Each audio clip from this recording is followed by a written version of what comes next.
What's fascinating is there's always two people speaking. One says the words, the other speaks without permission. If you hide something long enough, it starts to own your voice. A tightening of the chest, a smile that happens just a half second too late.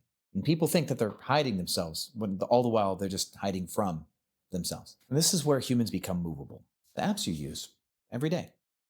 The last thing that any of these apps or companies want from you is for you to be honest with yourself, because what humans are running from is more predictable than what they're running towards. The phone is one place that humans, we forget to guard our edges, don't we? Who needs a crowded street when you could just look at what people post and even more so what they don't? The anonymous like and the clip you reshare and that photo, that selfie you took that you almost shared but you didn't, that would tell me way more about you than anything you've ever posted your whole entire life. And if you really want to unsettle somebody, ask to see their drafts on Instagram. All of the posts that they never had the guts to upload. All the skits, the reacts, the hot take, the rage baits, the half-written captions, that whole graveyard. I cannot say this plainly enough. Platforms, they don't want your attention. They want your patterns. Every feed, every recommendation, every scroll, it's built around just one truth. The gap between who people are and who people pretend to be is the modern day gold mine. These predictable patterns are the second voice made manifest, made visible for corporations all around the world. And they're playing you with them. They leverage all the big ones: fear, status, desire, lust, anger, loneliness, need for validation. And all of these have clues through the phone, billions of microsignals, always on broadcast. Even though you're not posting, this is being harvested right through your phone. As we speak, as you watch this video, YouTube is collecting your data. Those patterns or that movement can predict where you're going to be next. And if they can nail you where you're going to be, and they know you're going to be there before you know you're going to be there, they'll be well prepared to sell you something, anything. Robert Cialdini called this persuasion.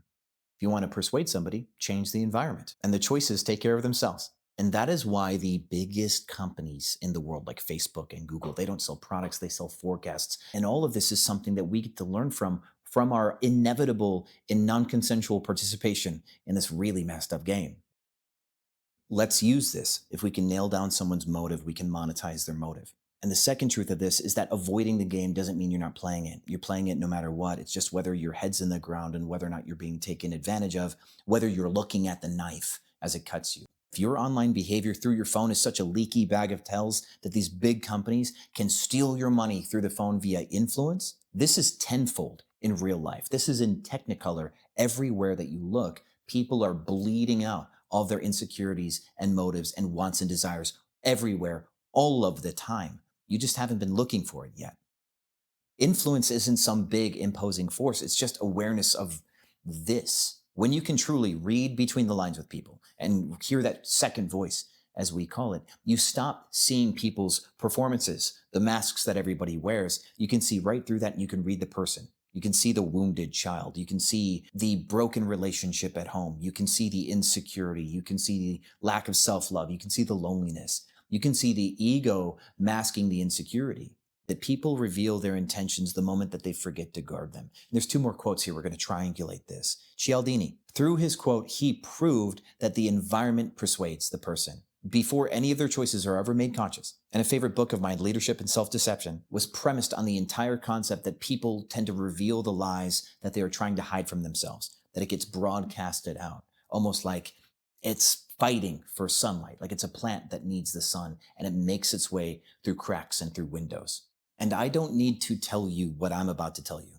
This is the exciting part, I think, of the video and why I wanted to share it with you, is you can see these patterns everywhere with your friends, with business, with relationships. But now you won't be able to help but to see those as long as you're just paying attention. It's like your ham radio is finally on the right wavelength. You're not going to be able to miss it. You're going to notice that the friend was rehearsing and deleted their message 5 or 7 times before they sent you that one message with the request. You're going to think about that coworker who never gets any attention, who rehearsed that one story that they want to tell everybody around the water cooler, and it means so much to them that they tell the story right so they get a little bit of validation from their coworkers. And to a degree, this is going to be a bit heartbreaking to see how much pain and loneliness everybody has on this planet.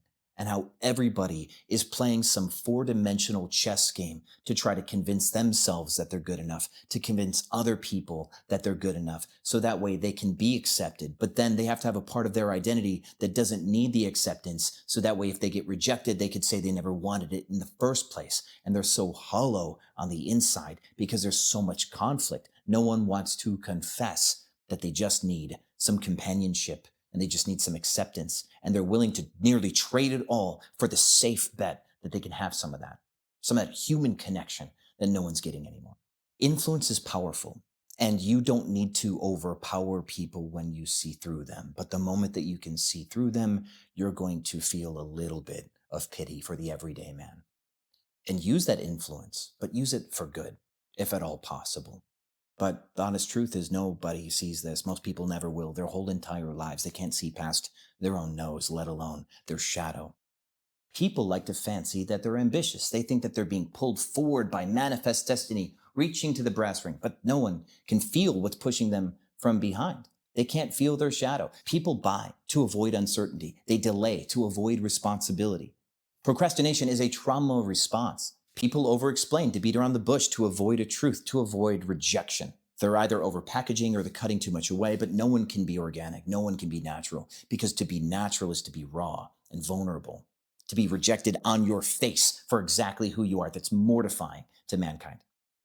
Once you understand avoidance, then influence stops being so mysterious. And in everything from business negotiations, leadership, what people are avoiding tells you way more about them than what it is that they say that they want. And here's the flip. If the game theory is reliant upon this avoidance, then the system that relies upon your avoidance can be reversed to your advantage. When you see what a person fears losing, you know exactly where they're going to go next. Avoidance creates a pattern, and patterns create predictive behavior. Desire, that's messy, but avoidance, that's consistent.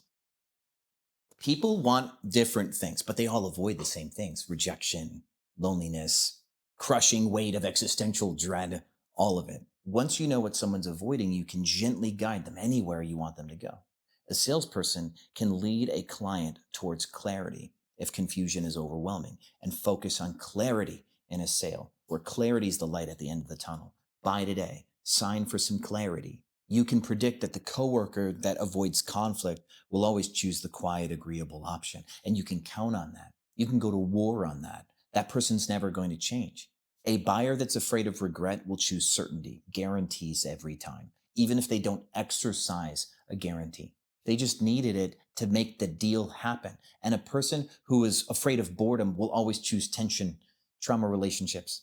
So, my friend, let's breathe on this contemplation here.